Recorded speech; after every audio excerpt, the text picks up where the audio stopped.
नमस्कार दोस्तों, देविका क्लासेस के ऑफिशियल यूट्यूब चैनल पर आप सभी का स्वागत है। आज हम पॉलिटी की न्यू वीडियो आपके सामने लेकर के आएंगे। पॉलिटी की न्यू वीडियो में मौलिक अधिकारों से संबंधित हम बात कर रहे थे। बेटा, मौलिक अधिकारों में हम क्या करेंगे, हमने कई प्रकार के टाइप बताए थे, मतलब कई टाइप्स के आपको मौलिक अधिकार बताए थे। कई टाइप्स में मतलब सामान्य संवर्ग के मौलिक अधिकार, मूल संवर्ग के मौलिक अधिकार, अपवाद संवर्ग के मौलिक अधिकार और क्रियान्वयन से संबंधित मौलिक अधिकार। तो आज बेटा हम मूल संवर्ग के, हमने सामान्य संवर्ग के मौलिक अधिकारों पर चर्चा कर ली है, जिसमें आर्टिकल 12 और आर्टिकल 13 पे आपको पर्याप्त वीडियो मिल चुकी हैं। लेकिन मूल संवर्ग पर चर्चा करने से पहले हम अपवादित संवर्ग के मौलिक अधिकारों पर बेटा चर्चा करेंगे। अपवादित संवर्ग के मौलिक अधिकारों पर ज्यादा समय मैं आपका लूंगा नहीं, क्योंकि मुझे पता है कि आपका समय जो है बहुत कीमती है। तो अपवादित अच्छा, एक बात और, इस वीडियो को वही समझ पाएगा जिसने पुरानी वीडियो मौलिक अधिकार से संबंधित देख रखी हो। तो अपवादित संवर्ग के मौलिक अधिकार में article 31A, article 31B, article 31C, 33, 34, 358 और 359। तो बेटा आज हम जो चर्चा करेंगे वो इतने पोर्शन पर करेंगे, इतने पोर्शन पर। आर्टिकल 358 और 359 को हम बाद में यानी नेक्स्ट वीडियो में देखेंगे। 31A, 31B, 31C, 33, 34 इन वीडियोस पर आज हम चर्चा करेंगे।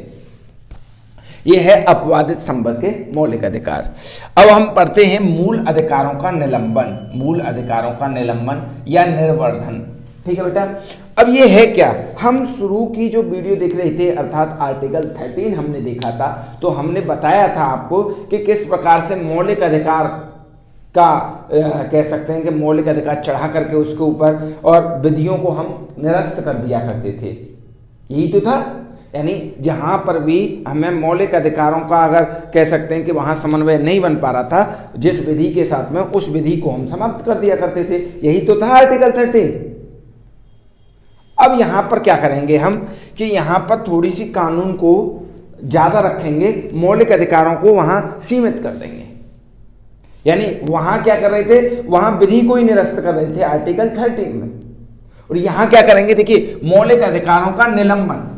अब आप कहेंगे कि ये ऐसी भाषा का प्रयोग क्यों किया गया है, तो मैं बताता हूं। ये भाषा जो है वो कह सकते हैं ये वकीलों ने संविधान बनाया था, वकालत वाली पूरी भाषा है, इसमें साधारण भाषा का प्रयोग नहीं हुआ है। निलंबन, निर्वर्धन, ठीक है। तो मूल अधिकारों का निलंबन, मूल अधिकारों को सीमित कर दिया जाएगा। यहां किसमें, कुछ विधियों की व्याप्ति के प्रावधान है आर्टिकल 31, 31B और 31C, आर्टिकल 31A, 31B और 31C में। अब आप कहेंगे, अब देखिए दोनों शब्दों को समझना पड़ेगा, निलंबन और व्याप्ति, व्यावृत्ति। ये इसका क्या अर्थ है, व्यावृत्ति का, व्यावृत्ति का अर्थ है बेटा सुरक्षा, यानी कुछ विधियों की। अब देखिए उधर क्या हो रहा था आर्टिकल 13 में, मैं बार बार उस चीज को थोड़ा सा समझ विकसित कीजिए। जब तक आप समझ विकसित नहीं करेंगे तब तक कुछ नहीं होगा, रट्टा मारने से काम नहीं चलेगा। यहां वहां आर्टिकल 13 में हम मौलिक अधिकारों को बड़ा रख रहे थे और विधियों को छोटा, यानी कह सकते हैं कि विधियों की समाप्ति कर दे रहे थे। वहां पूरे के पूरे कानून को काट दे रहे थे यदि मौलिक अधिकारों से वो संतुलन नहीं बना पा रहा है तो। लेकिन यहां क्या करेंगे, विधियों को ऊपर रखेंगे, मौलिक अधिकारों को छोटा रखेंगे। कहां पर, आर्टिकल 31A, 31B, 31C में। यहां विधियों को बड़ा रखेंगे और मौलिक अधिकारों को छोटा रखेंगे। अब देखो एक कहानी मैं बताता हूं। मान के चलिए कि आपके कह सकते हैं आर्थिक सरकार जो है वो आर्थिक विकास, सामाजिक विकास कराना चाहती है, सामाजिक विकास कराना चाह रही है और एक सड़क निकाल रही है। सड़क पर किसी का खेत आ गया, आपका खेत आ गया, तो आप कहेंगे कि अब कि हम यहाँ कह सकते हैं कि हम अपना खेत सरकार को नहीं देंगे, तो वो संपत्ति का अधिकार था वो तो हटा दिया, वो तो हटा दिया। अब यहीं पर आपके मौलिक अधिकारों को कम कर दिया जाएगा। सामाजिक आर्थिक विकास, सामाजिक आर्थिक विकास के उद्देश्य से कराए हुए कामों को पूरा करने के लिए आपके मौलिक अधिकारों को कम कर दिया जाएगा बेटा, सीमित कर दिया जाएगा। यहां पर यही बात इसमें बताई गई है। कुछ विधियों की व्याप्ति, व्यावृत्ति का मतलब सुरक्षा, सेविंग, कवच, यानी कि कुछ विधियों को कवच के प्रावधान है, यहां उन पर कवच लगा दिया जाएगा। कुछ कानूनों पर बेटा कवच लगा दिया जाएगा।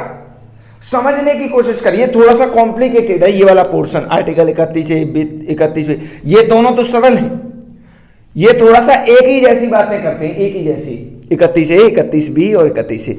अच्छा, ये जो थे आर्टिकल, ये हमारे मूल संविधान में नहीं थे, संविधान संशोधन किया गया इनके लिए, तीनों के लिए, अभी मैं बताऊंगा सारी चर्चाएं। तो कुछ विधियों की सुरक्षा के प्रावधान हैं किसमें, आर्टिकल 31 ए 31 बी और 31 सी में। सुरक्षा कवच के, यहां कवच भी कर सकते हैं आप, कवच के, कवच का अर्थ समझ गए, यानी विधियों के ऊपर कवच लग जाएगा जिससे कि वो विधियां निरस्त नहीं होंगी। आर्टिकल 13 में हम जैसे विधियों को निरस्त कर दिया करते थे या उस हिस्से को निरस्त कर दिया करते थे जो मौलिक अधिकारों से समरूपता नहीं रखता था, यही तो करते थे। लेकिन यहां पर हम विधियों को ऊपर रखेंगे तो कुछ विधियों की व्यावृत्ति, व्यावृत्ति का अर्थ है सुरक्षा या कवच के प्रावधान है आर्टिकल 31 ए 31 बी और 31 सी में। अब आर्टिकल 31 ए की बात करते हैं हम, यह प्रथम संविधान संशोधन 1951 के द्वारा जोड़ा गया। आर्टिकल 31 ए, आपको पहली बात तो यही याद रखनी है, आर्टिकल 31 ए प्रथम संविधान संशोधन 1951 के द्वारा जोड़ा गया। इसमें क्या है, लोक हित में संपत्ति का अर्जन करना हो, लोक हित में वही सड़क जा रही है और सड़क जाने पर आपका प्लॉट आ गया, मकान आ गया, या कह सकते हैं आपका खेत आ गया, या आपका कोई खाली स्थान ही आ गया, तो उसको सरकार लेगी आपसे। लोकहित में संपत्ति का अर्जन, खान या खनिज तेल की खोज करना चाहती है सरकार आपके क्षेत्र में, आपकी जगह पर, आपके स्थान पर, तो तेल, खान या खनिज तेल की खोज आदि के लिए राज्य कोई ऐसी विधि बनाता है, यानी कानून बनाता है, तो इस आधार पर अवैध घोषित नहीं किया जाएगा कि वह आर्टिकल 14 और आर्टिकल 19 का अतिक्रमण करता है। अब मान के चलिए कोई ऐसा कानून, यानी कह सकते हैं कि कोई खान, या आप रिसर्च करने के लिए खनिज तेल के कुएं की रिसर्च करने के लिए जा रहे हैं आप, और सरकार ने कोई विधि बनाई, कानून बनाया जो आपके आर्टिकल 19 का कह सकते हैं विरोध करती है, यानी उस पर आपके मौलिक अधिकार का हनन होता है उस विधि के द्वारा, उस कानून के द्वारा आपके मौलिक अधिकार, वो भी मौलिक अधिकार कौन सा, आर्टिकल 14 और सभी मौलिक अधिकार नहीं, आर्टिकल 14 और आर्टिकल 19, आर्टिकल 14 और आर्टिकल 19 अगर उनका कह सकते हैं उनका हनन होता है, आर्टिकल 19 और आर्टिकल 14 का, तो बेटा क्या किया जाएगा, उसको कानून को रद्द नहीं किया जाएगा। जहां हम आर्टिकल 13 में पढ़ रहे थे कि वो कानून रद्द हो जाएगा, लेकिन यहां कानून रद्द नहीं होगा, वो कानून बड़ा माना जाएगा, मौलिक अधिकार छोटे माने जाएंगे। Test clear? दोबारा सुनिए इसे, मैं दोबारा इसीलिए बार बार इसे बता रहा हूं, थोड़ा सा कॉम्प्लिकेटेड है, एक ही जैसी चीजें बातें हैं इसमें। यह लोक हित में संपत्ति का अर्जन करना हो बेटा, खान या खनिज तेल के खोज की आदि ये सारी व्यवस्थाएं हैं, उसके लिए राज्य कोई ऐसा कानून या विधि बनाता है तो वह इस आधार पर अवैध घोषित, वहां हम आर्टिकल 13 में अवैध घोषित कर देते थे यदि हमारे मौलिक अधिकारों का अगर हनन करता था, लेकिन यहां अवैध घोषित नहीं करेंगे, आधार पर अवैध घोषित नहीं किया जाएगा। क्या बेटा, इस बात को याद रखना, नहीं किया जाएगा, वह आर्टिकल 14 और आर्टिकल 19 का भले ही अतिक्रमण करता हो। That's clear? मुझे लगता है कि अब आर्टिकल 31 ए आपको समझ में आ गया। अब आर्टिकल 31 बी क्या कह रहा है, यह भी प्रथम संविधान संशोधन 1951 के द्वारा जोड़ा गया, यानी आर्टिकल 31 ए भी 1951 में जोड़ा गया और बेटा आर्टिकल 31 बी भी 1951 में जोड़ा गया, दोनों ही 1951 में जोड़े गए। अब ये क्या कह रहा है, इसमें 9वीं अनुसूची का उल्लेख है, यानी 9वीं अनुसूची का उल्लेख, 9वीं अनुसूची का अर्थ आर्टिकल 31 बी को देख करके देखा जाएगा। यदि कोई विधि मूल अधिकारों का अतिक्रमण करती है, वही है, यदि कोई विधि, कोई कानून मूल अधिकार, कोई एक्ट मूल अधिकारों का अतिक्रमण करता है और उस विधि को 9वीं अनुसूची में शामिल कर लिया गया है, कौन सी अनुसूची में, उस एक्ट को 9वीं अनुसूची में शामिल कर लिया गया है, तो वह अतिक्रमण करने के बाद भी अवैध घोषित नहीं की जाएगी, वो अवैध घोषित नहीं की जाएगी। ठीक है बेटा, अवैध घोषित नहीं की जाएगी। ये खत्म हो गए यहाँ तक। यानी आर्टिकल 31B में हमें क्या दिखाया गया है, आर्टिकल 31B में ये दिखाया गया है कि कोई ऐसा कानून जो 9वीं अनुसूची में डाल दिया गया है और वह कानून भले ही मौलिक अधिकारों का अतिक्रमण कर रहा हो तो उसको अवैध घोषित नहीं किया जाएगा। यहाँ आर्टिकल 14 और आर्टिकल 19 की बात थी, यह पूरे मौलिक अधिकारों की बात है। अब आर्टिकल 31C की बात करेंगे बेटा, आर्टिकल 31C की, यह 25वें संविधान संशोधन 1971 के द्वारा जोड़ा गया बेटा, 25वें संविधान संशोधन 1971 के द्वारा। इसमें क्या है, यदि राज्य आर्टिकल 39B और 39C, 39B और 39C में जो निर्देश, अब देखिए 39B और 39C क्या है, राज्य के नीति निर्देशक तत्व में आएंगे। किस में आएंगे बेटा, राज्य के नीति निर्देशक तत्व में आएंगे 39B और 39C, ठीक है। में जो निर्देश दिए गए हैं उनकी पालना के लिए कोई भी विधि बनाती है राज्य उनको पूरा कराने के लिए आर्टिकल 39B और आर्टिकल 39C को पूरा कराने के लिए, अभी मैं आऊंगा राज्य के नीति निर्देशक तत्वों पर भी आएंगे धीमे धीमे हम। 39B और 39C को पूरा कराने के लिए, यानी इसमें दिए गए निर्देशों को पूरा कराने के लिए राज्य कोई विधि बनाती है तो उसको इस आधार पर अवैध घोषित नहीं किया जाएगा कि वह आर्टिकल 14 और आर्टिकल 19, देखिए आर्टिकल 31A और आर्टिकल 31C दोनों लगभग कमावे सेम ही हैं। आर्टिकल 31A और आर्टिकल 31C दोनों लगभग सेम ही हैं। बस इतना, ये दोनों में 39B और 39C का थोड़ा सा जिक्र यहाँ दे रखा है, बस बाकी का तो सेम ही है। अब मुझे लगता है कि आर्टिकल 31A, 31B और आर्टिकल 31C आपके समझ में आ गए होंगे। आर्टिकल 33 और आर्टिकल 34 बहुत सरल हैं। पुलिस, अर्धसैन्य बल, सैन्य बल या संचार से संबंधित कोई भी व्यक्ति, सैन्य बल या ये कॉमन है, या संचार से संबंधित कोई भी व्यक्ति के मौलिक अधिकारों को कम कर दिया जाएगा। अब मान के चलिए कि पुलिस है, अब पुलिस है या फिर आर्मी है, आर्मी जा रही है युद्ध लड़ने के लिए और आदमी के मन में आया कि हम एक संघ बनाएंगे, आर्टिकल 19 के तहत हम एक संघ बनाएंगे या हम यहाँ हड़ताल करेंगे, तो ऐसे थोड़ी नहीं चलेगा। तो उनके मौलिक अधिकारों को बेटा कम कर दिया जाएगा, उनके मौलिक अधिकारों को क्या कर दिया जाएगा, कम कर दिया जाएगा।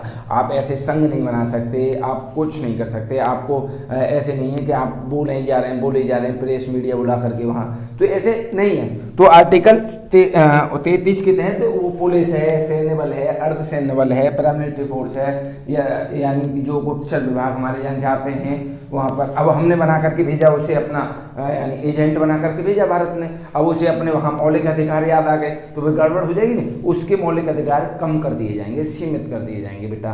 पुलिस, अर्धसैन्य बल, सैन्य बल, संचार से संबंधित कोई भी व्यक्ति होगा उसके मौलिक अधिकारों को सीमित कर दिया जाएगा। टेस्ट के लिए आर्टिकल 33 ये कहता है। आर्टिकल 34 क्या कहता है, यदि देश के किसी हिस्से पर एक मार्शल लॉ लागू होता है, मार्शल लॉ का मतलब होता है, मार्शल लॉ को यहाँ पर किससे जोड़ करके नहीं देखेंगे आप, इमरजेंसी से जोड़ करके नहीं देखेंगे। मार्शल लॉ एक क्षेत्र पे, विशेष क्षेत्र में लागू होता है, यानी कि वहाँ पूरा का पूरा प्रशासन सेना के हवाले कर दिया जाता है। यदि वहाँ सैन्य बल यानी सैन्य कानून, मार्शल लॉ उस क्षेत्र पर लागू है तो उस क्षेत्र के लोगों के मौलिक अधिकारों को कम कर दिया जाएगा। यानी आप फिर वहाँ पर जो मौलिक अधिकार हैं उनका हवाला दे करके ऐसे संघ वंग नहीं बना सकते। यदि देश के किसी हिस्से पर सैन्य कानून यानी मार्शल लॉ लागू है तो उस स्थिति में लोगों के उस क्षेत्र में, ऐसे नहीं कि वहाँ मार्शल लॉ लागू है और यहाँ पर आप उस क्षेत्र के लोगों के मौलिक अधिकारों को कम कर दिया जाएगा। बेटा इतनी सी बात है इसमें। मुझे लगता है कि आर्टिकल 33-34 तो बहुत आसान है। आर्टिकल 31A, 31B और 31C मैंने बहुत आसान तरीके से आपको समझाने का प्रयास किया है। मुझे नहीं लगता कि इससे ज़्यादा आसान आपको और कहीं भी मिलेगा।